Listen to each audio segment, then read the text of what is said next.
Mabuhay Philippines! Welcome sa aking YouTube channel. At ito na nga ang pinag-uusapang Miss Grand International 2024 National Costume Competition. At isa nga sa nag-ingay ang pambato ng Myanmar, mga kamabuhay fans, at talaga namang bumulaga sa atin ang kanyang ginawang costume competition, ang kanyang national costume. At kung titingnan naman ninyo mga kamabuhay fans, ay talaga namang napakaganda ng effort na ginawa ni Miss Myanmar 2024, at talagang yung effort ang kanyang national costume na ginamit sa Miss Grand International. At marami nga ang napataas ng kilay dahil sobrang ganda daw ng costume na ito, at na may inspired ng kanilang mythology. At tingnan naman ninyo, may di pa kabayo pa at may drama effect. Nung una kong makita mga kamabuhay fans ang kanyang national costume, talagang ako ay namangha, at lahat ay napawaw nang makita ito. Talagang kakaiba at gumastos ng napakalaking halaga. Ngunit sa kabila nito mga kamabuhay fans, ay marami rin naman ang nagkibit-balikat dahil mayroong kadramahang nangyari. At kung mapapansin naman ninyo mga kamabuhay fans, ay sa kabila ng pagkatapos niya mag-perform ay nakita si Miss Myanmar na umiiyak, at hindi nga maikailan na siya ay mayroong hugot sa buhay.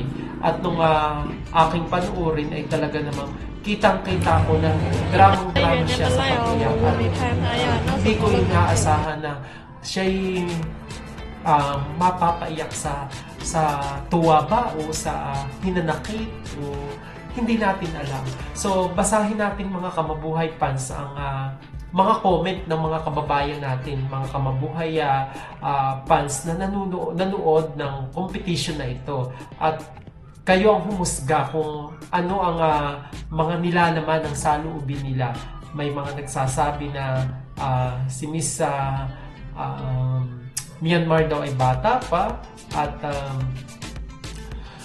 sinasabi na hindi pa siya matured sa competition na ito, kaya nag-astang umiiyak siya. At napansin ng lahat na talagang maganda yung performance ni Miss Myanmar, kaya lang daw nag-iniyak ang ating nyo. At pero kinukudos pa rin niya ng mga kamabuhay fans natin si Miss Myanmar. Pero sa kabila nito, sabi nila youngest pa siya, kaya she's fighting for winning the crown. Kaya lang sa ginawa niya ay delikado siya. Siya nga naman delikado siya dahil she needs to be tough, pero di mo rin masisi, she's only 18 years old. At syempre, alam naman natin si ang angkol nyo sa pagdating sa mga ganitong labanan ay talagang nagmamasid. At kamakailan lang inakita ko ang kanyang reaction ni Mr. Nawat, ni Uncle Nawat, na talagang parang hindi ko lang maintindihan, mayroon siyang sinasabi. At hindi ko rin lang alam kung ano yung saloobin ni Mr. Nawat, kasi in Thailand language. Kaya mas sa aking palagay lang naman mga kamabuhay fans, na wari ko ay delikado ito si Miss Myanmar. Ang sabi pa ng mga kamabuhay fans natin ay baka maapektuhan ang placement niya sa attitude na yan ni Miss Myanmar. Mukhang malakas pa naman siya sa labang ito.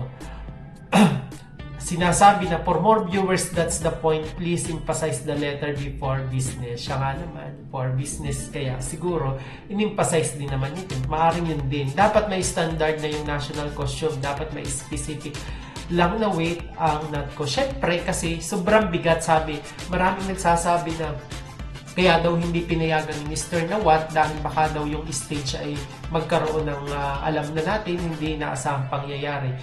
At baka kung maging cause pa ito ng accident. At bata pa lang naman daw si Miss Myanmar, Gen Z, kaya Ate Chona.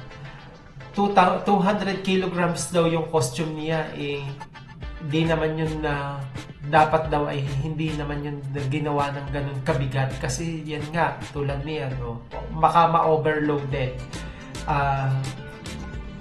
Sabi ng iba, red flag yan, pilinggera, umpisa pa lang pilinggera na siya. So yun yung mga reaction ng ating mga kababayan ng Kamabuhay sa Philippines. Ano sa palagay ninyo mga Kamabuhay fans? Tama kaya ang Ate Cho ng ginawang pag-iyak-iyak ni Miss Myanmar upang mabigyan siya ng atensyon sa Miss Grand International Competition at siya yung sa kanya mapabuhos, mapalihis ang atensyon ng madlang people instead na sa ating pambato na si CJ Umpiasya. Comment down below at kung hindi ka pa nagsusubscribe, huwag kalilimutang i-click ang subscribe button at huwag din kalilimutang mag-comment sa lahat. Hanggang sa muli, paalam!